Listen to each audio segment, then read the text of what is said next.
아멘. 오늘도 하나님께서 여러분 모두에게 은혜 위에 은혜를 더해 주시기를 원합니다. 아멘. 칼럼에 써서 소개를 했습니다만은 제 마을 목회 책을 출판해줬던 밥북이라는 그 출판사에서 책을 한 권 보내왔어요. 어머니의 승부수라는 그런 책을 출판을 했는데 그 날개에 제 책을 또 광고로 냈기 때문에 봐달라 뭐 이렇게 해서 책을 보내왔는데요. 그 어머니의 승부수 얘기는 이래요.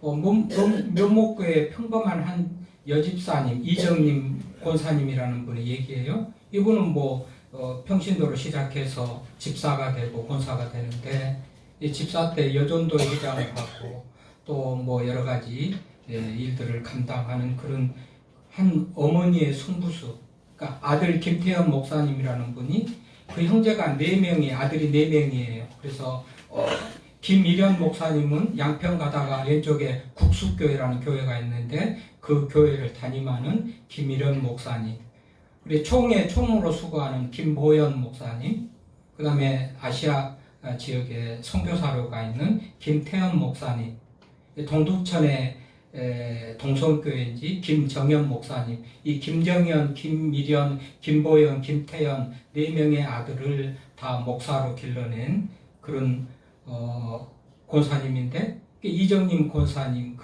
그분의 신앙과 인생 얘기를 기록한 책이 어머님의 인생 승부수, 믿음으로 승부를 걸었다는 그런 얘기죠. 이제 그 얘기 중에 큰아들 김일현 목사님, 국수교회 현재 담임하는 김일현 목사님이 목사님 된 얘기를 기록한 거예요. 그래서 그 내력을 보니까 이정님 집사님이 첫 아들을 낳고 산후조리 후에 끝난 다음에 그 아이를 첫 번째 주일 예배에 출석한 거죠. 근데 그날따라 목사님의 설교가 첫 태생을 하나님께 드려라.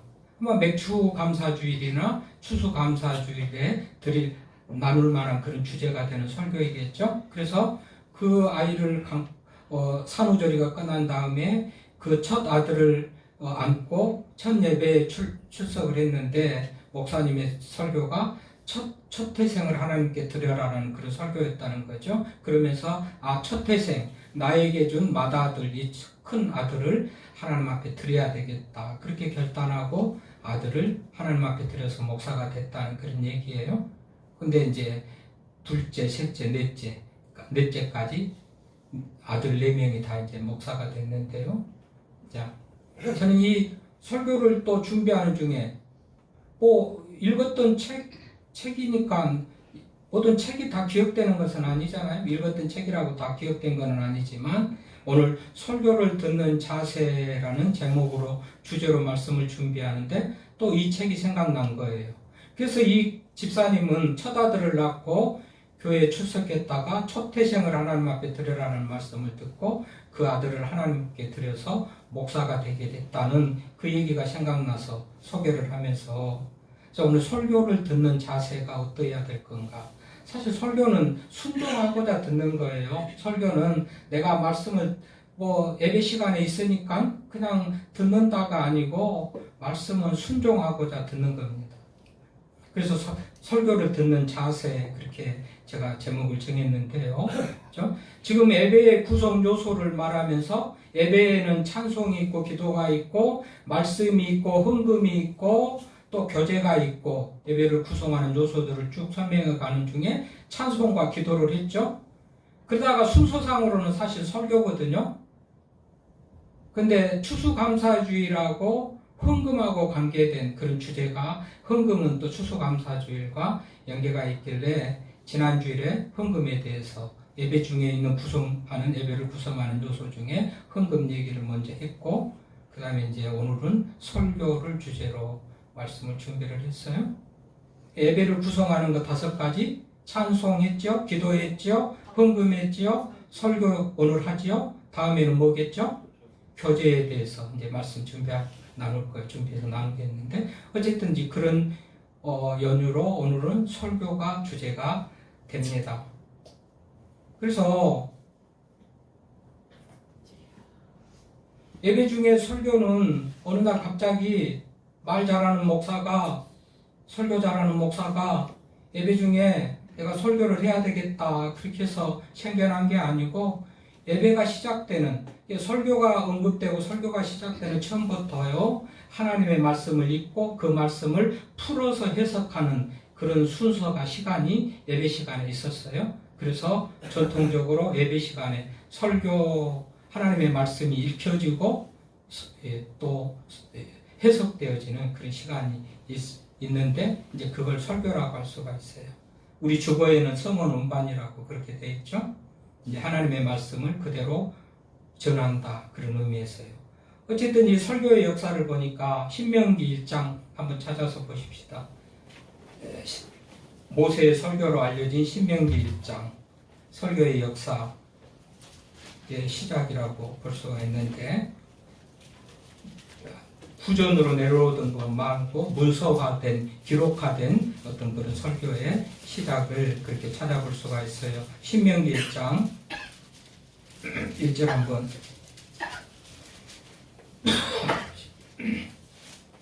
자, 신명기 1장 1절 한번 볼까요? 시작. 이는 모세가 요단 저쪽 숲 맞은편에 아라바 광야 곧 파란과 도벨과 라반과 하세롯과 다삽 사이에서 이스라엘 무리에게 선포한 말씀이니라. 이는 앞으로 기록된 이 모든 기록된 쓰여진 말씀은 설교라 그 말이에요. 이는 모세가 광야에서 이스라엘 무리에게 선포한 말씀이니까요.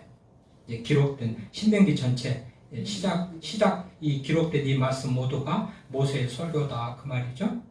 그래서 5절에 보니까 1장 읽었던 신명기 1장 5절 보면 시작. 모세가 요단 저쪽 모압 땅에서 이 율법을 설명하기 시작하였더라.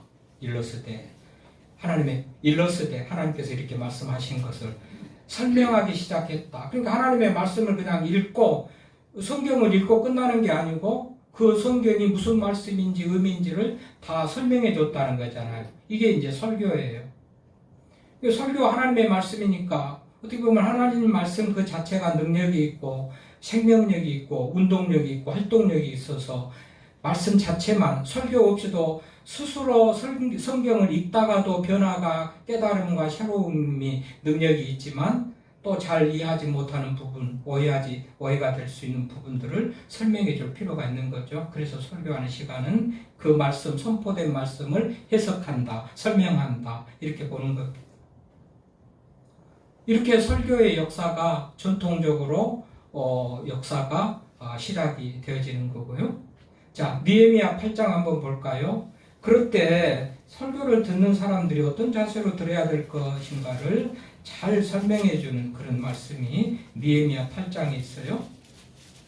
여러분, 느헤미야 8장은 우리가 알다시피 예루살렘 성전이 파괴되고 불타고 나라가 망하고 바벨론 포로로 잡혀갔다가 70년 동안 바벨론 포로 생활을 하다가 끝나고 다시 회복된 이스라엘, 예루살렘에 돌아와가지고 성전을 재건하고 예배를 재건하고 할 때에 그 첫 순간, 처음의 모습을 기록한 것인데, 느헤미야 8장 1절에서부터 9절까지 한번 읽어보겠습니다. 이스라엘 자손이 자기들의 성읍에 거주하였더니 일곱째 달에 이르러 모든 백성이 일제히 수문학 광장에 모여 학사 에스라에게 여호와께서 이스라엘에게 명령하신 모세의 율법책을 가져오기를 청하매 일곱째 달 초하루에 제사장 에스라가 율법책을 가지고 회중앞 곧 남자나 여자나 알아들을 만한 모든 사람 앞에서 이르러 수문학 광장에서 새벽부터 정오까지 남자나 여자나 알아들을 만한 모든 사람 앞에서 읽음에 무 백성이 그 율법책에 귀를 기울였는데,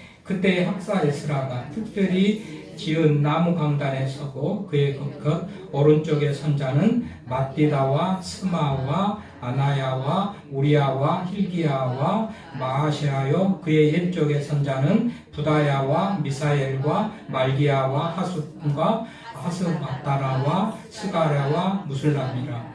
이스라엘가 모든 백성 위에 서서 그들 목전에 책을 펴니 책을 펼 때에 모든 백성이 일어서니라. 이스라가 위대하신 하나님 여호와를 송축하며 모든 백성이 손을 들고 아멘 아멘 하고 응답하고 몸을 부추어 얼굴을 땅에 대고 여호와께 경배하니라. 예수아와 바나와 세레바와 야민과 압국과 사부대와 호디야와 마아시아와 그리다와 아샤라와 요사밭과 하난과 블라야와 네이 사람들은 백성이 자리에 서 있는 동안 그들에게 율법을 깨닫게 하였는데 하나님의 율법책을 낭독하고 그 뜻을 해석하여 백성에게 그 낭독하는 것을 다 깨닫게 하니 백성이 율법의 말씀을 듣고 다 우는지라. 총독 느헤미야와 제사장들 학사이스라와 백성을 가르치는 네이 사람들이 모든 백성에게 이르기를 오늘은 너희 하나님 여호와의 성일이니 슬퍼하지 말며 울지 말라 하고. 자, 여기 보면 율법책을 낭독하고 그것을 또 깨닫도록 설명해 줬다라는 그런 말씀이 있죠. 그러니까 설교는 하나님의 말씀을 선포하고 그것을 깨닫게 해주는 거예요. 역사적인 근거와 전통 속에서 이렇게 설교가 많이 나타나고 있어요. 근데 느헤미야 8장에 보니까 읽을 때에 자리에 일어나서 말씀을 읽고 또 그 말씀을 새벽부터 정오까지 3절에 보니까 그 말씀을 알아들을 만한 모든 사람들이 나와서 말씀을 들었고 또 들으면서 울고 사랑을 깨달으면서 울었겠고 잘못을 깨달으면서 회개하며 울었겠고 그랬겠죠. 울고 반응하고 응답하고 아멘 아멘하고 응답하고 손을 들고 아멘하고 반응입니다. 설교를 들을 때 무슨 반응이잖아요. 아멘. 우리 중에도 아멘하고 박수치고 말씀에 동의하고 그러는 분들이 있기도 합니다만 대부분은 무슨 말인가 잠에 취했는지 몽롱한 상태에서 세상의 염려 근심으로 가득한 표정으로 그 말이 뭔 말인지 알아듣지도 못하겠다는 그런 표정으로 듣는 경우가 있지만 읽어주고 해석하고 설명해주고 선포를 하면 어느 정도 깨닫고 거기에 반응하는 것이 맞죠. 그래서 이게 설교를 듣는 자세라는 제목을 그렇게 정해가지고 설교를 들을 때 우리는 순종하려는 마음을 가지고 설교를 듣고 또 그 말씀이 하나님의 말씀이고 진리요 우리를 구원으로 영생으로 이끄는 말씀이라는 그런 믿음과 기대를 가지고 말씀을 들어야 돼요. 그러니까 그 말씀을 듣는 태도와 자세가 달라지죠. 그 말씀이 어떤 말씀이라는 것을 생각할 때 그 말씀을 듣는 자세와 태도가 달라지는 거예요. 그래서 우리가 하나님의 말씀을 듣는 자세를 바르게 하고 말씀을 들어야 되겠다 그런 생각입니다. 물론 말씀을 전하는 사람도 하나님의 말씀을 말씀되게 자기 생각, 자기 경험과 주장을 하는 게 아니고 하나님의 말씀이 이렇습니다 하고 하나님의 말씀을 제대로 말씀되게 전해야 되겠지만은 말씀을 전하는 사람을 화자라고 그러죠. 말씀을 듣는 사람을 청자라고 그러죠. 듣는 사람도 잘 들어야 된단 말이죠. 말씀을 잘 하는 사람만이 문제가 아니고 듣는 사람도 잘 말씀을 들어야 돼.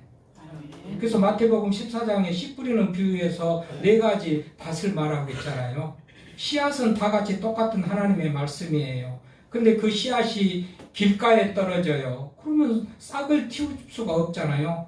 딱딱한 길바에 씨앗이 떨어지니까 뿌리를 내리지 못하고 새들이 와서 먹어버리고 돌짝밭에 떨어진 씨앗이 되면 어떻게 어렵게 싹이 틔울지는 모르지만 독작밭에서 자라날 수가 없어요.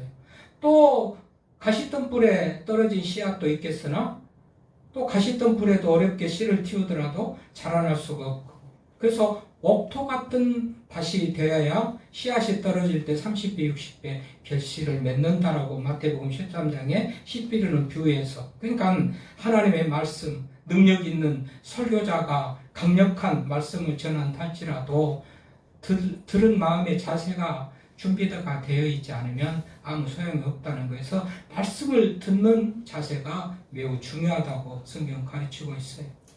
그래서 느헤미야 8장에 읽었던 대로 말씀을 펼 때 일어나고 말씀을 설명해주고 알려줄 때 해석해줄 때 아멘하고 응답하고 또 말씀을 들으면서 울고 하나님의 사랑은 나 같은 죄인을 구원하기 위해서 아들을 내어주셨다는 하나님의 놀라운 사랑을 생각할 때 감사해서 울었겠죠.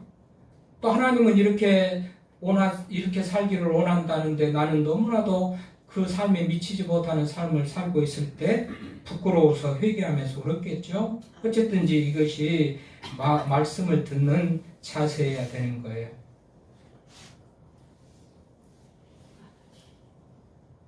말씀을 듣는 자세.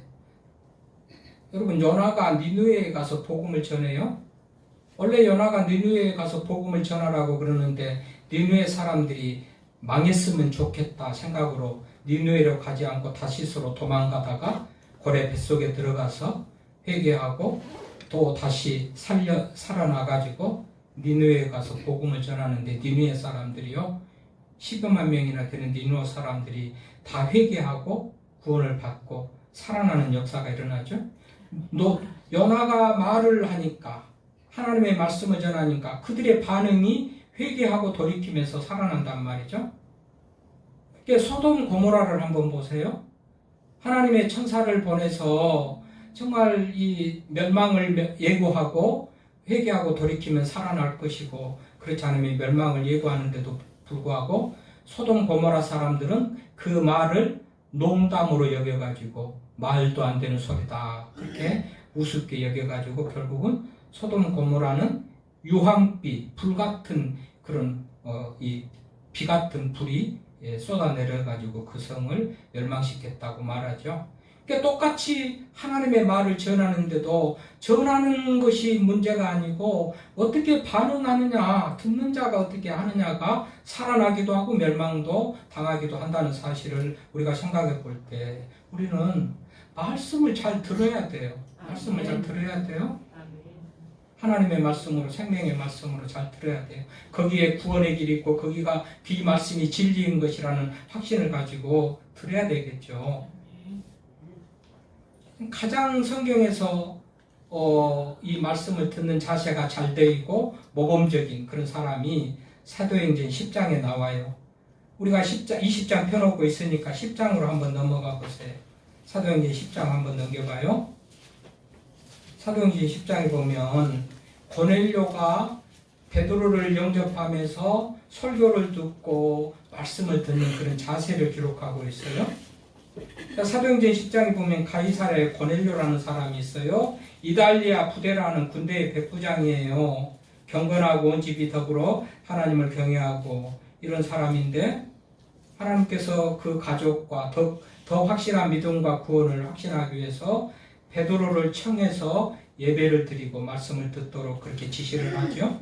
그래서 옆바에 있는 베드로를 하인을 시켜가지고 옆바에 있는 베드로를 청하도록 그렇게 사람을 보내는데 베드로는 세상에 내가 이방인 백부장 고넬료의 집에 갈 일이 없다. 하나님은 그런 사람을 사랑하지도 않고 구원하지도 않을 건데 내가 뭐하러 가겠느냐 하는 그런 마음이죠. 그때 부정한 음식들을 다 이 싸진 보자기를 보여주면서 잡아 먹으라고 그러잖아요. 아니 이 부정한 것을 어떻게 먹겠습니까 했더니 내가 깨끗하게 하니까 그것을 먹으라고 이제 이런 환상을 통해 가지고 뭐지요? 고넬료도 구원할 계획이 있다는 것을 하나님께서 말씀을 해주셔요. 그래서 베드로가 고넬료 집에 간단 말이죠.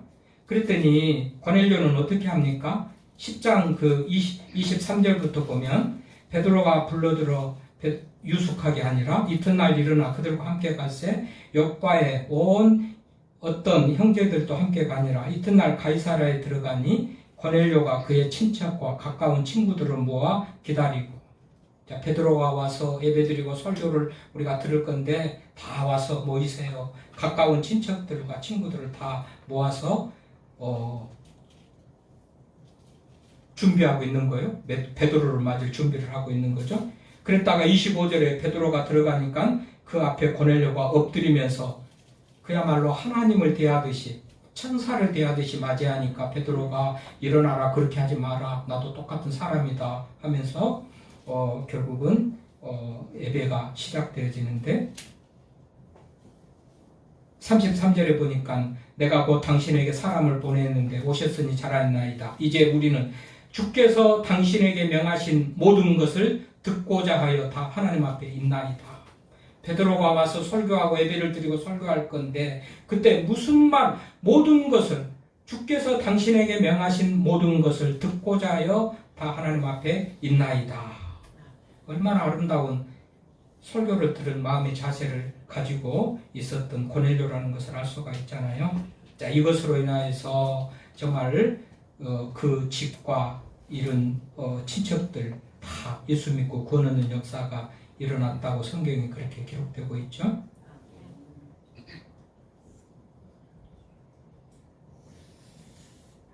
이것이 예배를 드리고 예배 중에 선포되는 하나님의 말씀을 듣는 그런 성도의 자세여야 돼요.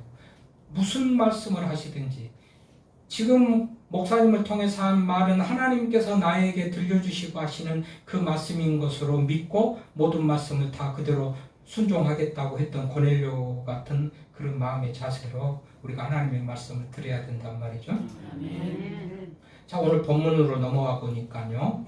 역시 주일날에 예배를 드리는데 예배 중에 설교를 하는 그 현장 속에서 창문에 걸터 앉아있던 유두고라는 청년이 떨어져서 죽었다라는 그런 얘기를 기록하고 있어요. 떨어져서 죽었는데 보니까 졸다가 떨어져서 깊이 졸다가 떨어져서 죽었다. 그러니까 우리가 오늘 본문을 통해서 우리가 알 수 있는 것은 정말 예배자는 어떤 자세로 하나님의 말씀을 드려야 되는가를 자세히 기록해주고 있어요. 자, 오늘 7절에 보니까 그 주간의 첫날에 우리가 떡을 떼려 하여 모였다. 그 주간의 첫날이니까 오늘날로 하면 주일이잖아요. 주간의 첫날. 지난 주간에도 다음 주, 이번 주 가지고 얘기했으면 이 주간의 첫날이에요. 이 주간의 시작이에요. 토요일까지가 이 한 주간에 속한 거죠. 그 초대교회부터 주간의 첫날에 모여서 예배했던 전통이 있는 거죠. 이게 주일에 예배를 드리는 주일의 어떤 정통성의 근거가 되는 본문이에요. 주일의 첫날, 한 주간의 첫날에 모여서 예배를 드렸다. 떡을 떼려 모였다는 것은 떡 먹고 밥 먹기 위해서 모인 게 아니고 초기 교회는 날마다 예배를 드리며 성찬을 하고 성찬 이후에 성도의 교제, 소위 애찬이라고 하는 음식을 나누는 그런 순서가 있어요. 예배 순서는 아니지만 예배 후에 이렇게 예배 후에 성찬, 주님의 몸된 떡을 우리가 성찬할 때 떡을 떼잖아요. 그렇게 성찬을 하고 이후에 애찬이라고 가지고 온 음식들, 도시락 싸온 음식들을 나누는 그런 애찬이 있어요. 이걸 말하는 거예요. 그러니까 곧 이거는 예배하는 그때에 모였다 그 말이에요. 그래서 떡을 떼려 하여 모였더니 바울이 이튿날 떠나고자 하여 그들에게 강론하세 말을 밤중까지 계속하며 밤중까지 계속하며라는 낮에서 시작해가지고 밤중까지 계속했다는 거 아니에요? 예. 그러니까 성도들도 이날에 첫날에 예배드리기 위해서 모였고 사도 바울도 전도 여행을 하고 이리저리 다니면서 전도 사역을 하는 중에 드로아에 머물러서 그날이 마치 주일이니까 바울이 설교를 하게 됐다 그 얘기죠. 그런데 말씀을 강론할세 말을 밤중까지 계속했다. 밤중까지 계속했다는 것은 낮에부터 시작해가지고 밤중까지 계속했다는 거잖아요. 근데 8절에 보니까 우리가 모인 윗바락에 등불을 많이 켰는데, 자, 등불을 많이 켰는데 하면서 유두고란 청년이 졸다가 떨어졌다는 말로 이어지는 것을 보니까 이 등불을 많이 켰다는 것은 안전사고를 대비해서 등불을 많이 켰다는 것보다도 밤중에 설교가 길어지니까 또 졸다가 떨어진 것을 보니까 등불을 많이 켰는데 유도가라는 청년이 졸다가 떨어졌어요. 그러니까 졸지 말라고 등불을 켜는 것하고 같은 그렇게 문맥이 이어잖아요. 밤중에 여러분 우리가 그렇잖아요. 밤이 되고 잠잘 때가 되면 불을 끄든지 약하게 하든지 이 불과 수면하고 잠자는 것하고 이 조명하고는 매우 관계가 있죠. 불을 어둡게 해야 잠이 오잖아요. 어둡게 하면 졸릴까 봐서 사실 등불을 많이 켰다는 거예요. 졸지 말라고 켰다는 거 아니겠어요? 환경 여건이 좋을 수 있는 그런 상황이 아닌 거예요. 또 지금의 설교자는 바울이에요. 당대의 최고의 설교자, 능력 있는 설교자 바울이 지금 설교를 하는 거예요.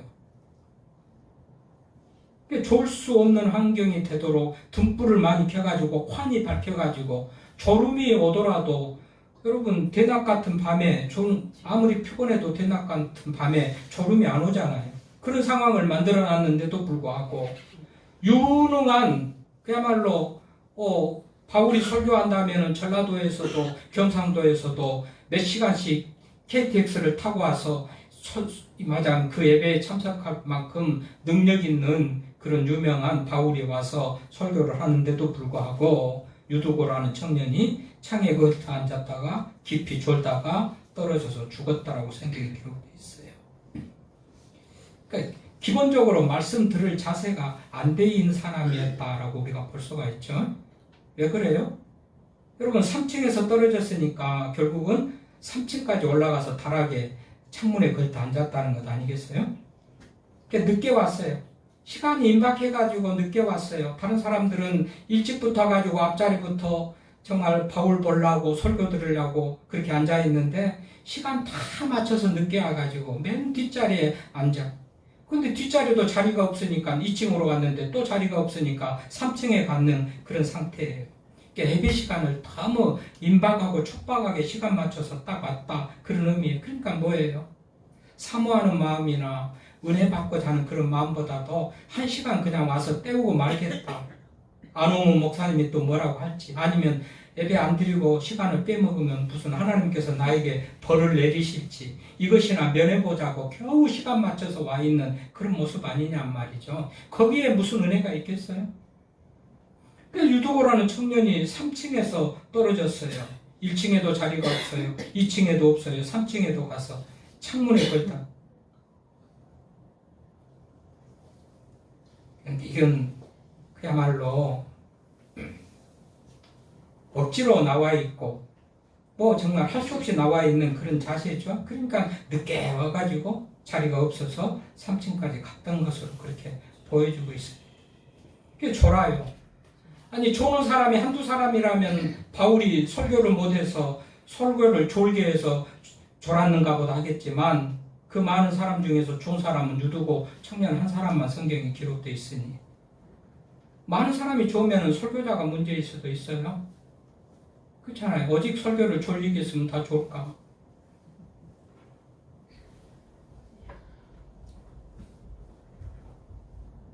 저는 설교를 잘 못해서 그런지 많이 좋은 사람들이 많은데 어쨌든 여러분 좋은 사람은 유두고 한 사람밖에 없다고 그러잖아요. 한 사람밖에 없어요. 그러니까 설교자도 문제가 아니에요.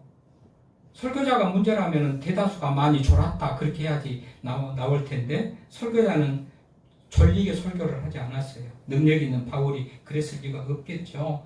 그리고 보십시오. 끝나고도 또 와서 여러 시간을 얘기하다가 그렇게 11절에 보니까 그래서 계속해서 떡을 떼고 설교를 마치고 떡을 떼고 오랫동안 곧 날이 새기까지 얘기하고 떠났다. 그만큼 바울의 말씀은 듣고 싶고 그야말로 은혜로운 그런 말씀이었던 것 아니겠어요?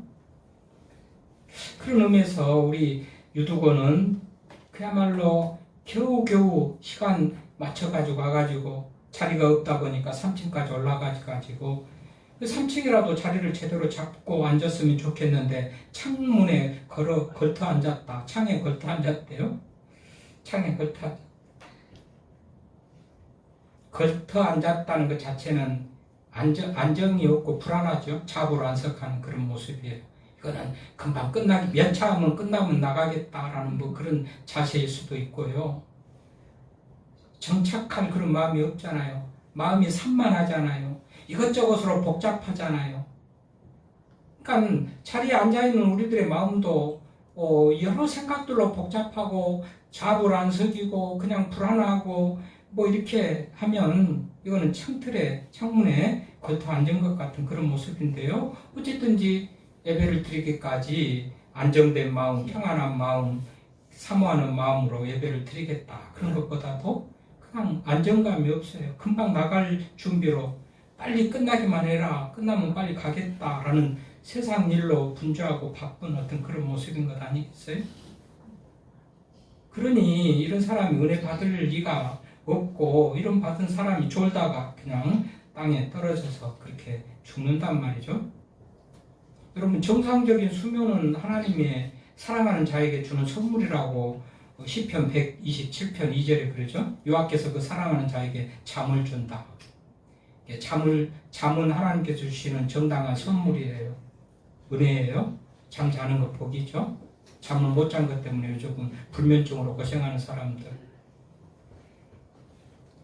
여러분, 잠은 하나님께서 사랑하는 자에게 주는 선물이래요.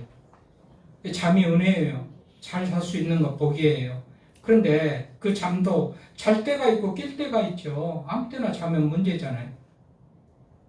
가끔은 국회의원들이 뭐 심각한 문제를 가지고 그 국론을 토의하는 자리에서 어떤 사람들이 조는 모습이 가끔은 텔레비에 보이기도 하고, 심각한 문제를 가지고 뭐 국가적인 재난을 두고 국무위원들이 회의를 하는데 한쪽에서 그냥 눈 감고 조는 것 같은 그런 모습을 볼 때 이거는 온 국민들이 실망이잖아요. 여러분, 잘 때는 하나님의 선물이고 잠이 선물이니 잘 때는 깊이 자고 잘 자는 것이 맞지만은 시도 때도 없이 자는 것은 문제예요. 깰 때는 깨야 되고 말씀을 들을 때는 들어야 되죠. 여러분, 우리나라 교통사고가 정말 정말 수치 1이라는 그런 오명을 벗어나지를 못하고 있는데, 교통사고의 대부분이 가속이나 음주도 있지만 졸음운전 때문에 생기는 그런 사고가 적지 않아요. 많아요. 2초 내지 3초 잠깐 조는 시간에 자기도 큰일을 당하고 다른 사람에게 큰일을 당하게 하는 그런, 이게 졸음이 얼마나 악입니까? 나쁜 겁니까? 졸아서는 안 될 것 아니겠습니까? 그러니까, 그런데 하나님의 말씀을 들을 때 좋다는 것은 그야말로 말씀에 대해서 가치도 귀한 것도, 그 말씀을 통해서 내가 무엇을 얻을 것도 깨달을 것도 회개할 것도 너무나도 말씀을 듣는 그런 준비가 없는 거예요. 그러니까 졸은 거예요. 별로 가치 있게 여기지 않기 때문에 그런 반응들을 하게 되는 것 아니겠습니까? 여러분, 공부도 좋으면서 하면 효과가 있습니까? 정신 바짝 차리고 산물로 세수하고 와서 하든지 아니면 충분히 자고 하든지 그래야지 효과가 있는 거죠. 해롱한 상태에서 몽롱한 상태에서 무슨 말씀을 들으면 그 말씀이 제대로 이해가 되겠습니까?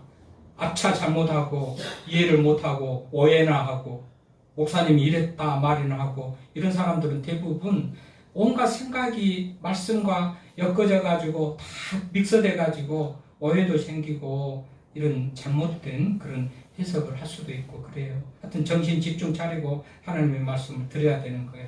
이게 말씀을 듣는 태도예요. 자세예요. 유도고라는 청년은 그게 안 됐어요.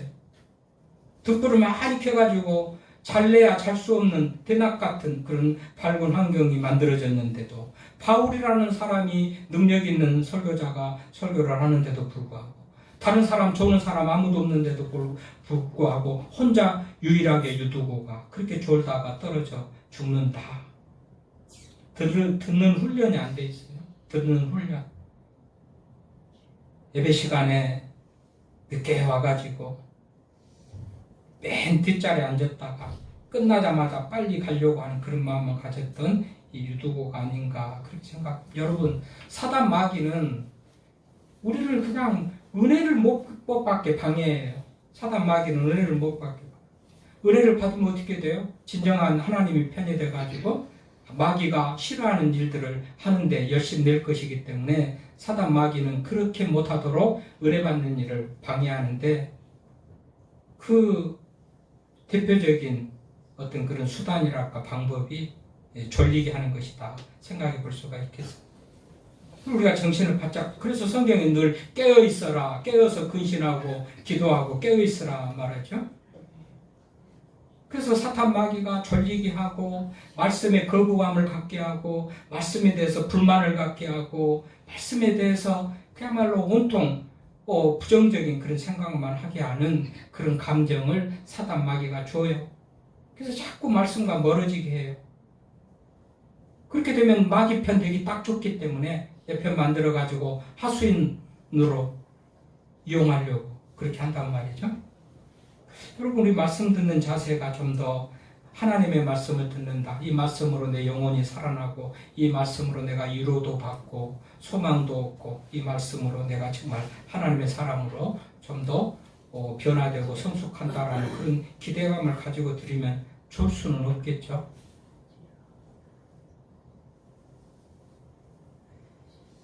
카페에 가지고 커피 먹으면서 이런저런 얘기하고 잡담하고 노닥거리는 시간은 지루한 줄을 모르면서도 하나님의 말씀 듣는 3, 40분 시간이 지루하다면 그거는 회개해야 되고 변해야 되고 바꿔야 될 거예요. 옳습니다. 주일에 나오는 태도도 중요하지만 말씀을 듣는 태도가 중요하지 않습니까? 이날도 첫날에 예배드리는 날에 유두고도 예배의 자리로 나왔지 않습니까? 예배 현장에 나와서 있습니다. 그런데 나와 있으면 뭐하냔 말이죠. 나와 있으면 뭐래요? 어떤 태도와 마음가짐을 가지고 말씀을 듣느냐가 중요합니다. 그러므로 우리가 예배에 나왔다. 그러니 하나님께서 나에게 복을 주시고 예배에 나와서 1시간 지켰으니 예배를 드렸으니 어떤 벌을 내리지 않을 것이다 라는 그런 기대를 가지고 예배를 드리는 게 아니고 우리는 예배 중에 주시는 말씀이 나를 살리는 길인 줄 알고 말씀에 순종하며 살겠다라는 그런 마음을 가지고 나와서 예배를 드리면서 말씀을 들어야 되는 거예요. 이렇게 말씀을 듣는 자세가 돼야 되는 거예요.